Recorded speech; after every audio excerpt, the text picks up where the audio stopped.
Bem, vamos continuar o estudo sobre convolução. Eu vou usar os slides do professor Oppenheim do MIT e, basicamente, iniciando por esse que é um slide de revisão, o que o slide mostra é qualquer sinal x de n pode ser composto por impulsos deslocados no tempo e escalados pela amplitude do sinal naquele instante que aqui é representado como k.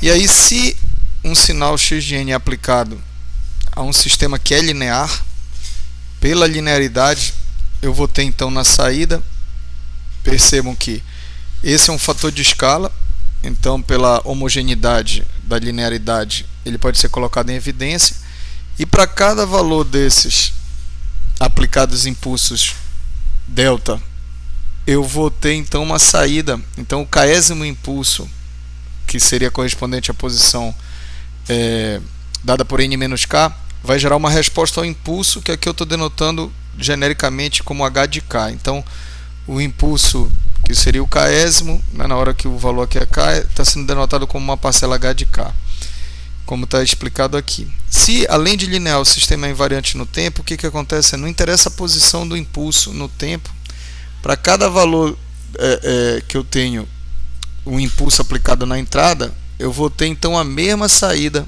que aqui está representada como h de zero, significando que quando k é igual a zero, eu tenho um impulso delta de n, gerando a saída que a gente vai está chamando de resposta ao impulso.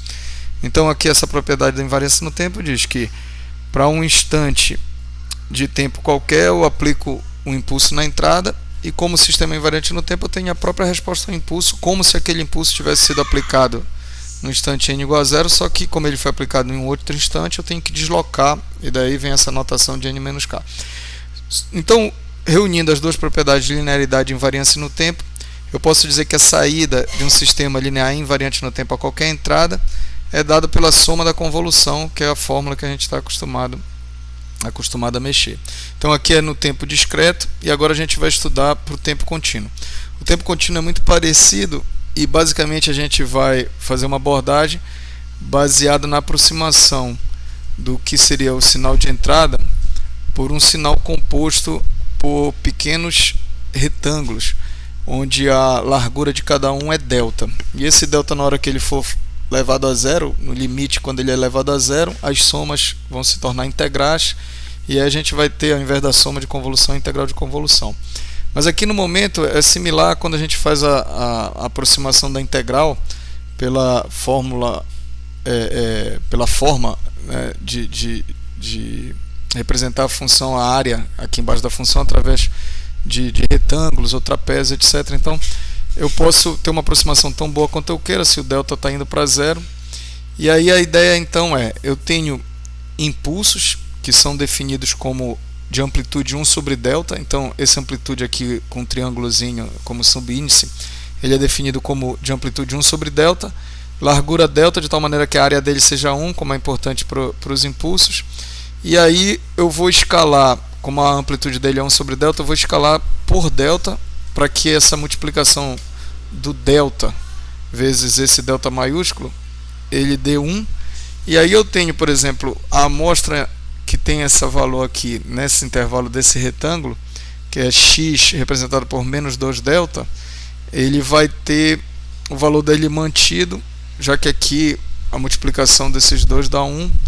Então eu tenho essa representação desse ponto correspondente a essa amplitude. Aqui num outro instante de tempo eu tenho também a amplitude, e assim vai. No instante correspondente ao zero eu tenho o valor da amplitude x de zero, e aí, como vocês veem aqui, olha, esse valor é mantido até o final delta. Então, se eu representar dessa maneira, eu posso aplicar linearidade e invariância no tempo. Então, da mesma forma como para sinais discretos no tempo, eu primeiro tenho que decompor um sinal x de t qualquer como a amplitude no instante t igual a zero, e aí esse impulso localizado na origem. A amplitude no outro instante, esse meu delta maiúsculo aqui, o delta minúsculo é esse, né, como vocês sabem, que denota impulso, e esse é o delta maiúsculo. Ele vai identificar o meu intervalo de tempo, a discretização do eixo da abscissa do tempo, ao invés de ser contínuo, agora ele vai me ajudar fazendo essa discretização, esse delta maiúsculo. Então agora aqui eu já desloquei o impulso para o instante delta. Aqui eu desloquei o impulso para o instante menos delta e assim por diante. Uma vez que eu aplique isso, né, como esse somatório está mostrado, ao limite de o delta tendendo a zero, eu tenho a representação no sinal x de t como sendo uma integral, né, onde esse delta se transforma em d tal, e aí eu fico com uma representação como essa.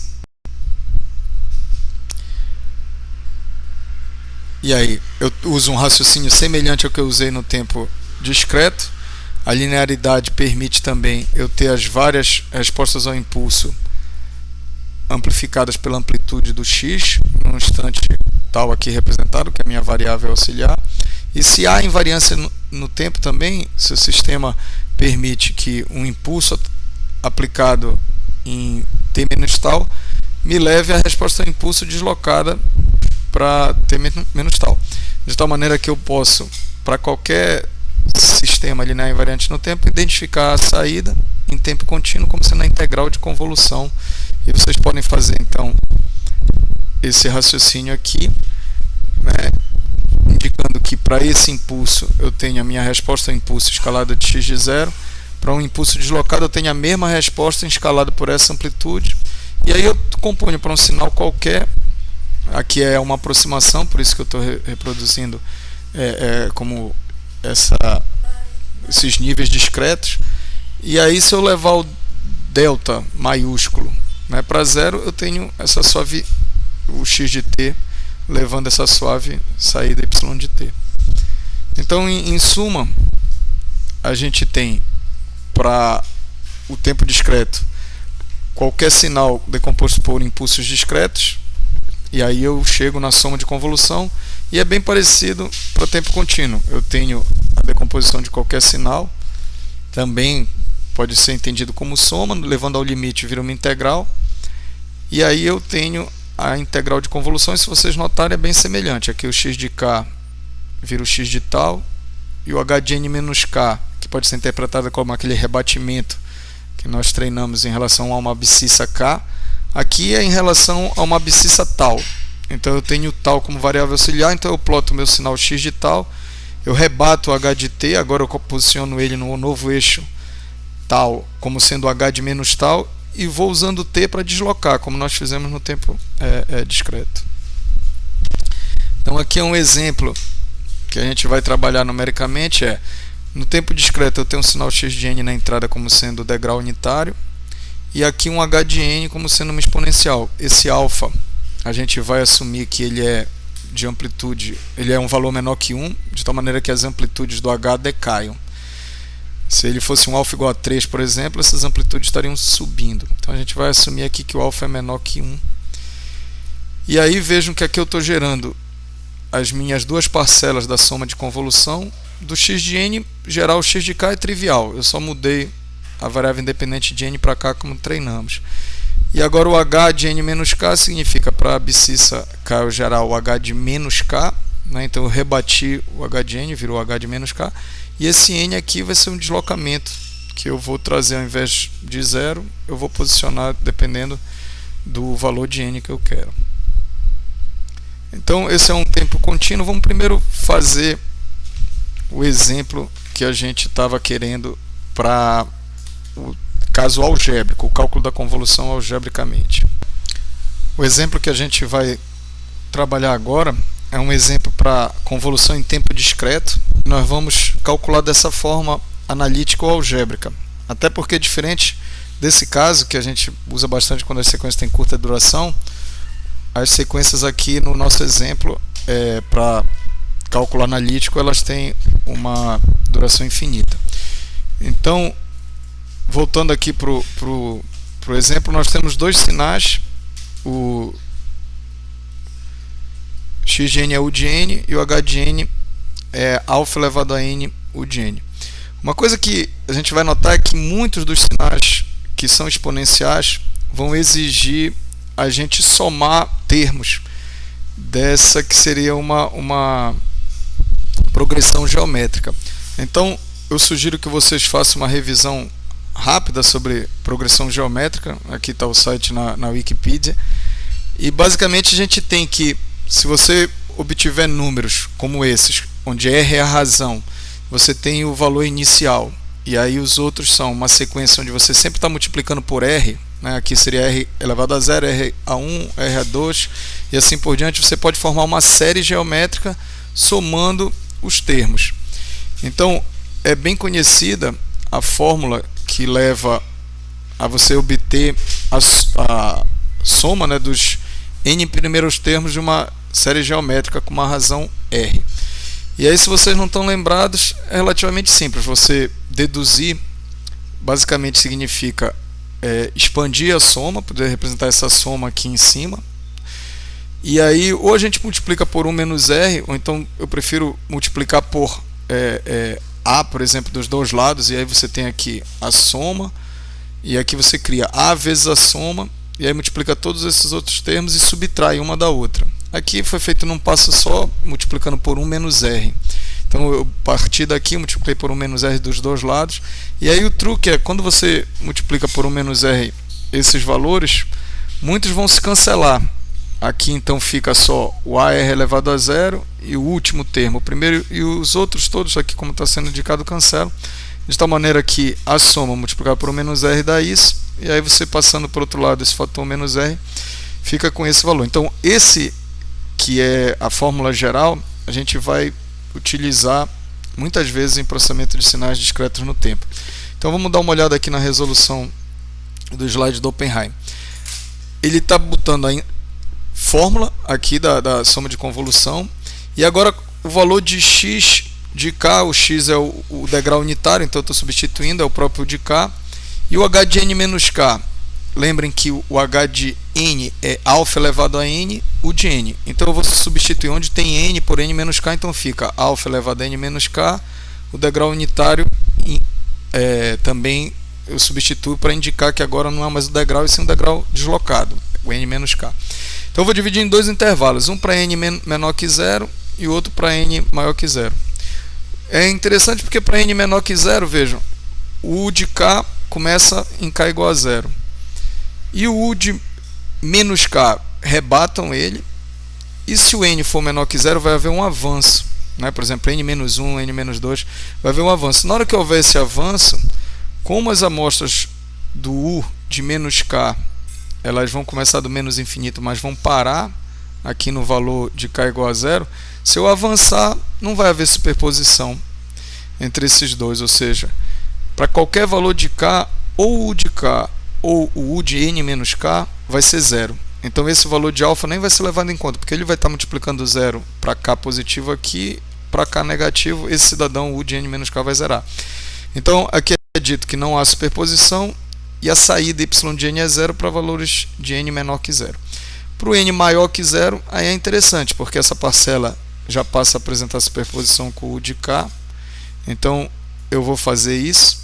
E aí, uma coisa que vocês têm que notar é que muitas vezes o degrau unitário ele pode ser absorvido numa expressão simplesmente mudando os índices aqui de somatórios ou até mesmo integrais no tempo contínuo. Porque vejam só, olha, quando eu observo aqui para o u de k, certo? E u de n menos k, uma maneira de entender é, esse cidadão ele é 1 para valor de k não negativo. Então na hora que o k é 0 até o k igual a infinito, esse valor é 1. Então eu poderia simplesmente sumir com esse u de k e embutir o papel que ele fazia mudando esse intervalo, que ao invés de começar em menos infinito, começaria em 0. Então isso sumiria. Agora, se eu tenho u de n menos k, vejam, esse já começa em menos infinito e vai até n. Até o instante n, ele é 1. Então eu vou sumir, veja essa mágica de sumir com u de k e com u de n menos k e ficar só com alfa. E aí, se vocês perguntarem como é que saiu daqui para cá, é porque eu pude embutir o que seria o papel desempenhado por esses dois degraus unitários, simplesmente mudando os intervalos desse somatório. E aqui eu não matei a matemática, porque k igual a 0 significa que esse era o papel do de k. E ao invés de ir para infinito e terminar em n, esse era o papel que fazia o U de n menos k nessa expressão. Então agora que eu estou com esse somatório, vejam, eu recaí no caso de colocando alfa de n em evidência, já que esse somatório é em k, eu vou poder colocar a fórmula de uma progressão geométrica para funcionar, porque aqui eu tenho a soma dos n mais 1 termos de uma série, né, aqui geométrica, onde a razão pode ser vista como alfa elevado a menos 1. Então aqui o Oppenheim está lembrando, né, da mesma maneira que a gente viu anteriormente, a soma desses termos da PG, como é dito também, é dado pela razão aqui que está expressa como beta, né, indo para 1 menos beta elevado à razão mais 1. Aqui não, desculpa, aqui o R não está sendo usado como razão, né, diferentemente do Wikipedia. Aqui o R são os termos, né, vai do 0 até o R, são os R mais 1 primeiro termo. Então aqui vai para R, e aí eu posso aplicar diretamente aqui, levando em conta que o beta tem que ser menor que 1, certo? Para isso daqui, se fosse o caso, ir para infinito, para essa soma convergir.